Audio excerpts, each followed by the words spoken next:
Hi everyone! Welcome back again to my channel. So for today's video, gagawa po tayo ng pagkain ng mga Diyos at Diyosa na tinatawag.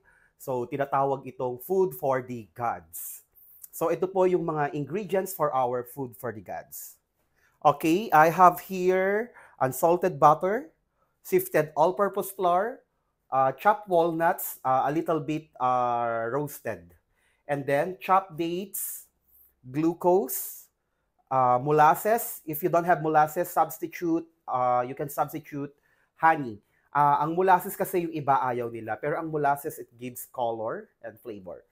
White sugar, brown sugar, or you can use more dark sugar, yung negro, much better. And then 2 extra large egg. So tumitimbang ito ng 140 grams, rum, and then salt. Okay, ito yung itsura ng molasses. Unsulfured molasses dapat ang bibilhin nyo. Pero pag wala, honey can do. And then this is glucose. Maraming brand to. Pero ito yung famous na brand. And then for the rum, for this recipe, we don't need expensive equipments. So, spatula lang. So, I'm going to brown our unsalted butter.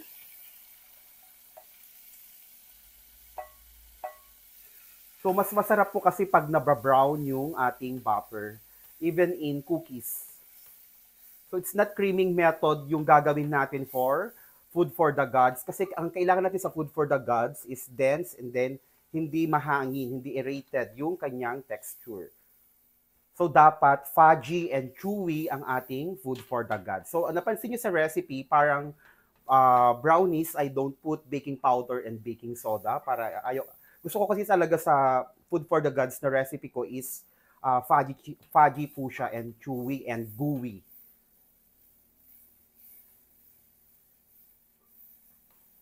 Nag-start ng mag-brown, may mga bits na akong nakikita sa ilalim.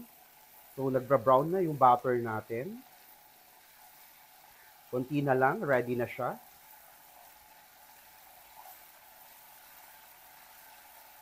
Okay. It's ready.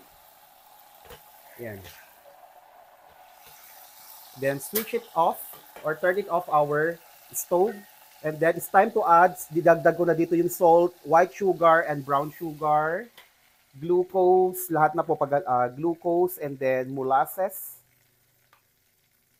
Except the flour, the nuts, egg, and dates.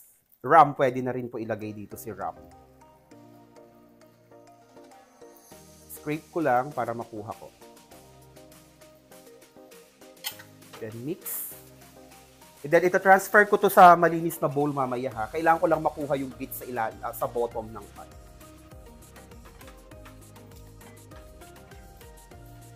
So hindi pwedeng ilagay na agad yung ating itlog. Kailangan medyo lumamig muna ito ng konti, bahagya, para hindi maluto yung egg pag minix natin.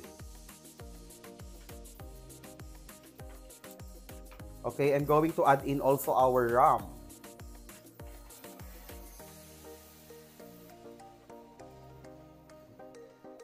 May na-overlook po akong ingredients. Vanilla, ihahabol ko na lang siya. Sorry. So, ayan. Ganito itsura niya, pero medyo mainit pa po. Hindi ko pa siya pwedeng ilagay. So, while waiting, inaantay natin siya. So, mag-mix ako ng konting flour from dates and nuts para ma-coat po siya ng flour. Ang purpose po nun, pag finold natin siya mamaya at binik, hindi na evenly yung pagka-distribute ng nuts sa ating food for the gods. Sa fruitcake, ginagawa din yun. Nakalimutan ko lang.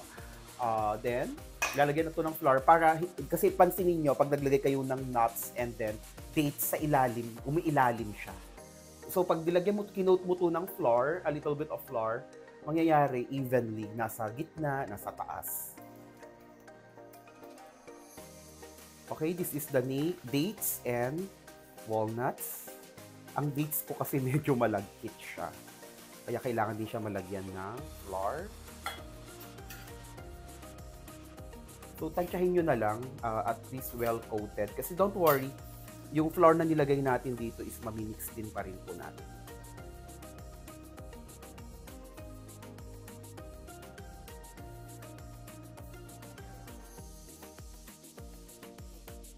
So, ganyan lang po.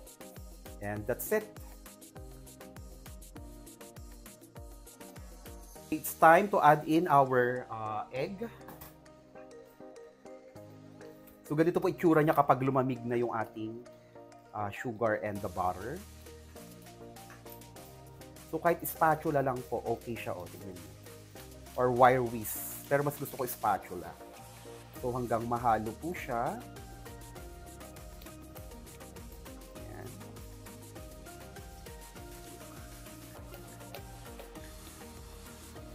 And then, our flour. Less flour po talaga tong recipe na to. It's because para kwan po siya. Gooey and chewy.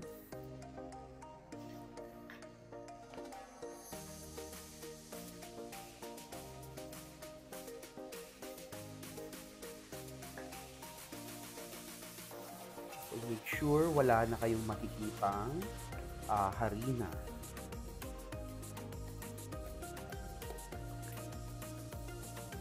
Yan. Simple, di ba? Very simple. Okay, the walnuts and the dates, it's time to add. Then fold. Yan. Grabe, parang sasakit yung pangayong kakain nito. Kasi sobra siyang generous sa dates and nuts. As you can see, when we add already the dates and nuts, naging malapot na yung mixture ng ating food for the gods. Huwag kayong matakot. Don't worry. Lalo pag nasa aircon kayo, bumabalik, nagsisolidify yung butter. Yan. Look at that beautiful texture na kahit saang parte, meron siyang dates and nuts. So, it's tama na natin i-mix. Then, preheat yung oven nyo at 350 Fahrenheit and then bake for about 30 to 35 minutes or hanggang mag-brown on top. The pan is 10 by 10 by 2 inches. Gusto ko kasi sakto pag nagka-cut ako, yung maganda yung sukat. Kasi 9 by 13, hindi po kasi even pag sinukat natin, pag 9 by 13 yung ginamit natin. So, gusto ko 8 by 8, 10 by 10, gano'n. Para pag nagsukat tayo is maganda siya. Nag-cut. Okay, ilalagay ko natin siya sa ating pan. So, depende sa thickness na gusto nyo. You can use 12 by 12 pan. Ako gusto ko medyo makapal kasi bite size ko siya ikakat. So, medyo lumapot kasi naka-aircon yung itong kitchen kasi mainit po kasi.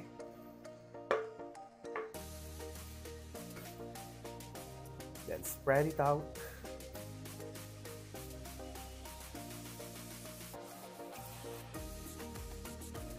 So as you can see, nagkumakalat yung nuts and then dates. Kitang-kita na punong-puno siya ng nuts and dates. So pag wala kayong dates, you can use raisins, prunes.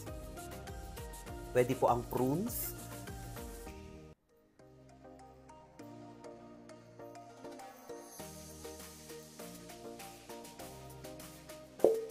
Yan, ang gagawin ko dito is itatap ko siya. Kasi hindi naman po siya masisira.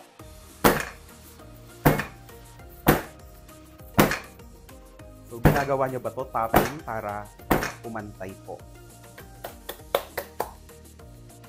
Yan, kahit ilang beses. Gusto ko po itong gawin. And that's it. And then, i-bake na natin siya sa ating preheated oven. Okay, 350 Fahrenheit. Ulitin ko kahit nagre-redundant ako para hindi niyo ma-miss.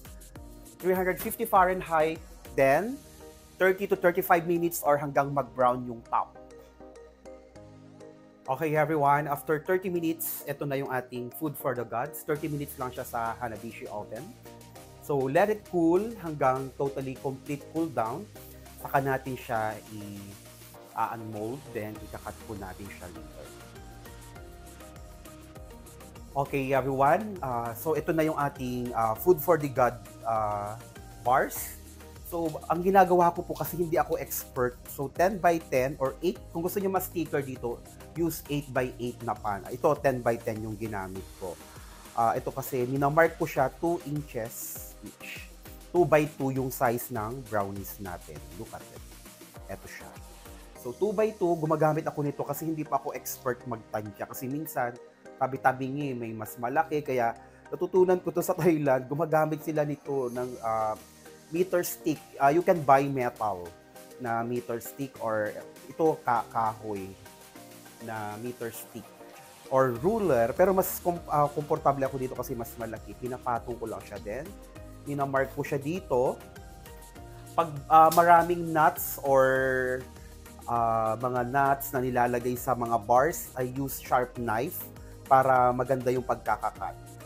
Ito as marker, pero pwede pa rin yung pangkat ko. Pero mas maganda po ang sharp knife pag nagkakat kayo ng mga bars na maraming nuts para maganda yung cut niya, malinis. So look at that, kung gaano ka-gooey, chewy, and fudgy. And this recipe is not so sweet na recipe. Okay, ito na yung ating finished product na Food for the Gods.